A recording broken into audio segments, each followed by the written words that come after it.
Pai, do Filho e do Espírito Santo. Amém. Seja bem-vindo, meu querido irmão, minha querida irmã, encerrando hoje a primeira semana do tempo comum, em que o Evangelho está em Marcos, capítulo 2, do versículo 13 ao 17. Eu lhe convido, se você não é inscrito no nosso canal, a se inscrever, compartilhar, curtir, comentar e a nos ajudar a alcançar mais pessoas, a reconduzir corações ao coração de Deus. E lhe acolhendo, eu anuncio o Santo Evangelho de hoje, Evangelho de nosso Senhor Jesus Cristo, segundo São Marcos.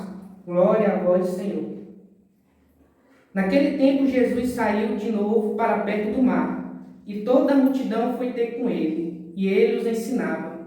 Quando ia passando, viu Levi, filho de Alfeu, sentado no posto da arrecadação, e disse-lhe: segue-me. E Levi, levantando-se, seguiu. Em seguida, pôs-se à mesa na sua casa, e muitos cobradores de impostos e pecadores tomaram lugar com ele. E seus discípulos, com efeito, eram numerosos que o seguiam. Os escribas do partido dos fariseus, vendo-o comer com as pessoas de má vida e publicanos, diziam aos seus discípulos: ele come com os publicanos e com gente de má vida. Ouvindo, Jesus replicou: os sãos não precisam de médico, mas os enfermos. Não vim chamar os justos, mas os pecadores. Palavra da salvação. Glória a vós, Senhor. Então, primeiramente, o que esse evangelho está dizendo? Que Jesus saiu de novo para perto do mar e toda a multidão foi ter com ele. E ele ensinava. Então, aqui é um ponto central do ministério de Jesus: ensinar. Jesus ensinava a palavra de Deus, ensinava a nova e eterna aliança, dava um novo sentido à lei e os profetas. E aqui nós somos convidados a exercer também o dom de ensino.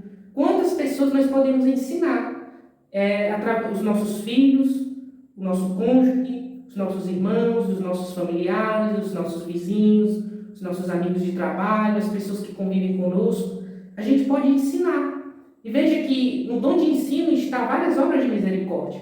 Por exemplo, é obra de misericórdia espiritual. Aconselhar, dar bom conselho. Ou seja, você está ensinando a pessoa através de um bom conselho. Corrigir os que erram. Você está ensinando através de uma correção. Também é uma obra de misericórdia espiritual. Porque através do dom de ensino, a gente segue o exemplo de Jesus, que ensinava. E Jesus visava a salvação das almas. E aqui vale ressaltar uma coisa muito interessante. Uma coisa muito interessante vale ressaltar deste evangelho de hoje, que são duas tentações pelos quais nós não devemos cair, que estão presentes na evangelização. A primeira tentação é a tentação do farisaísmo. O farisaísmo é isso que a gente vê no evangelho de hoje.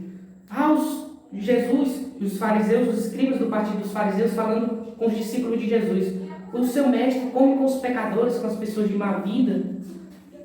Ou seja, Jesus sim se aproximava dos pecadores, mas porque ele queria a conversão dos pecadores, ele queria que aquelas pessoas tivessem o melhor, ou seja, uma vida nova, uma vida na graça. Mas isso não quer dizer, aqui entra outra tentação, o relativismo, que Jesus relativizava o pecado. Ou seja, nem o farisaísmo, nem o relativismo.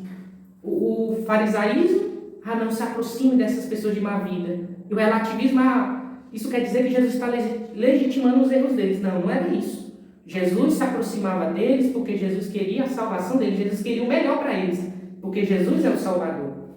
E o interessante notar disso é que Jesus fala: eu não vim chamar os justos, mas os pecadores. Ou seja, aqui Jesus não está descartando os justos, como se os justos não fossem importantes. Mas os justos são aqueles que estão na graça. São aqueles que podem dar um passo a mais e alcançarem a santidade. Mas é porque o justo já tem o auxílio da graça. Jesus quer ajudar aqueles que precisam do auxílio da graça, ou seja, os pecadores. E com isso, Jesus quer nos dizer que ele quer ajudar os pecadores a se tornarem justos e quer ajudar os justos a se afervorarem, se tornarem santos. Portanto, que através deste evangelho deixemos o nosso coração ser reconduzido ao coração de Deus neste dia da conversão de São Mateus, através da intercessão de Nossa Senhora. A vossa proteção recorremos, Santa Mãe de Deus. Não desprezeis as nossas súplicas e nossas necessidades, mas livrai-nos sempre de todos os perigos, ó Virgem gloriosa e bendita. Amém. Em nome do Pai, do Filho e do Espírito Santo. Amém.